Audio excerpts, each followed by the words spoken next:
Oh la qu'est donc je voulais vous parler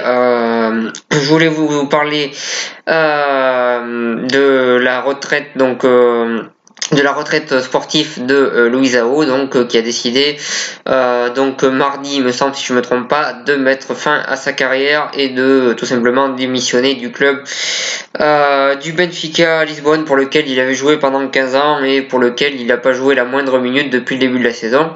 Donc en premier, je vais analyser un petit peu sa carrière et en deuxième, je vais dire ce que je pense de sa fin de carrière qui s'est passée d'une manière très très bizarre. Voilà sur ça. Donc pour en revenir à sa carrière, bien sûr, alors je vais pas parler longtemps des clubs brésiliens qu'il a joué. Donc il a joué dans 2 clubs brésiliens, puis il est parti et il est resté pendant 15 ans au Benfica. 15 ans où il a gagné 20 trophées, donc c'est beaucoup, ça fait plus d'un trophée par an. C'est franchement juste énorme. Il a gagné notamment 6 championnats en 2005, 2010, 2014, 2015, 2016 et 2017. Donc il a gagné 6 fois le championnat portugais. Il a notamment réalisé l'exploit en 15 ans de carrière avec le Benfica de jamais voir le Sporting être champion du Portugal. C'était une blague bien évidemment. Non, il a su rester très très fidèle au club. Quand il est arrivé au Benfica, il n'était pas connu en Europe. Et durant ses années au Benfica, il a toujours tout donné pour le club. Il s'est très vite imposé comme un leader du club, comme un leader de l'équipe, ça suffira. Voilà sur ça, sur le terrain, il s'est toujours imposé comme un vrai leader. Ça a toujours été un très très bon défenseur central, enfin en tout cas pour le Benfica. Même si en fin de carrière, sa fin de carrière a été un petit peu difficile parce qu'il était moins bon les années précédentes que ce qu'il était quand il était un peu plus jeune. Mais bon, ça peut se comprendre. Il a quand même fait une très très grosse carrière avec le Benfica. Ça a toujours été le patron, je pense, des vestiaires, même si j'y étais pas. Et bien sûr du terrain.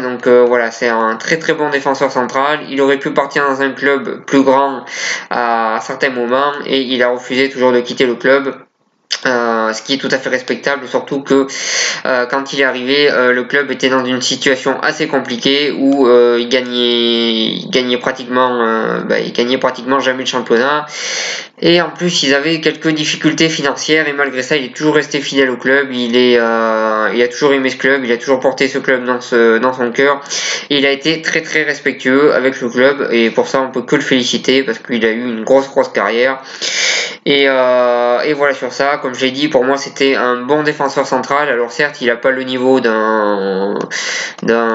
je sais pas moi, d'un Cannavaro, d'un Sergio Ramos ou d'un Varane, mais c'est quand même un très très bon défenseur central qui a eu plus de 40 sélections quand même avec l'équipe du Brésil. Voilà, c'est un bon joueur, un petit peu sous-coté selon moi, qu'on n'a pas assez parlé, mais en tout cas un joueur qui a eu une longue carrière et avec beaucoup de trophées, et pour ça on peut le féliciter. Il a été le leader de Benfica durant 15 ans et c'est juste exceptionnel. Voilà sur ça, il aurait pu gagner plus de trophées, notamment la Ligue Europa qu'il a perdu 2 fois de suite en finale. La première contre Chelsea, même si Chelsea était meilleur sur le papier, ça s'est pas joué à grand chose et ils ont fini par perdre. Et la deuxième contre Séville, c'est pareil, ça s'est joué à quelques détails et malheureusement, ces quelques détails, enfin malheureusement pour le Benfica, ces quelques détails étaient contre Benfica. Il n'a jamais gagné de titre européen, mais cette Europa League, il aurait selon moi mérité de la gagner parce que ça s'est joué à très peu de choses.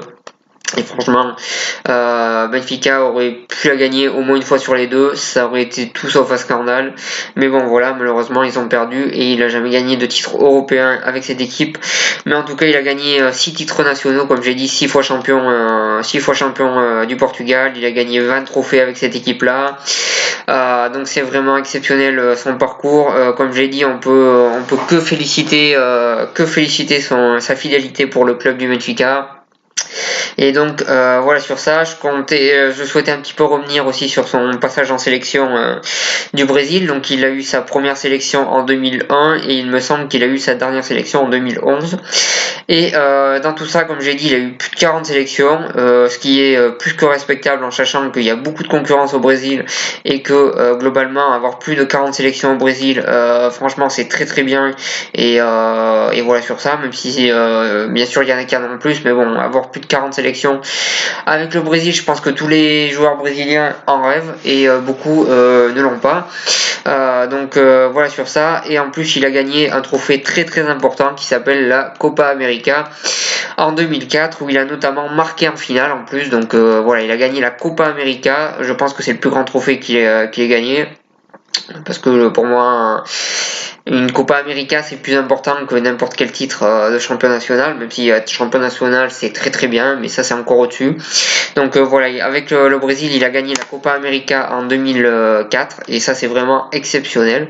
Donc voilà sur ça, où il a marqué en finale comme je l'ai dit. Donc il a aussi eu sa carrière avec la sélection, une carrière qui a quand même duré plus de 10 ans vu que sa dernière sélection était en 2011 et que sa première était en 2010. Donc il a quand même eu une carrière respectable, on va dire quand même, avec l'équipe du Brésil. Donc voilà sur ça. Donc voilà sur la carrière de Luisao. Donc je pense qu'il a bien fait d'arrêter vu qu'il jouait pas une seule minute depuis le début de la saison et que l'entraîneur comptait clairement pas sur lui. Et c'est là où je vais revenir sur la manière que son départ a été fait. Alors honnêtement, je pense que quand même il y avait moyen à la fin de saison dernière que l'entraîneur dise tout simplement la vérité et dise qu'il comptait pas sur lui pour la saison d'après.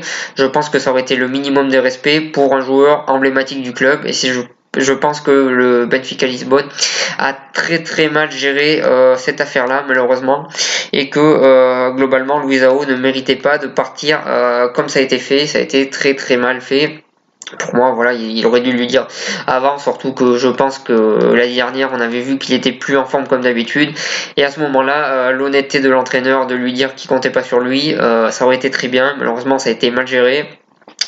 Mais bon, c'est comme ça, tout ne peut pas être bien géré, mais bon voilà, je comptais juste revenir sur une chose. Il a fait ses adieux au club sans public. Alors j'espère que cette erreur va être rattrapée de la part du Benfica. Bon, ils ont mis beaucoup de choses quand même depuis son départ sur les réseaux sociaux. C'est pas, on peut s'attendre à mieux même ce qu'ils ont mis sur les réseaux sociaux, mais ça reste respectable.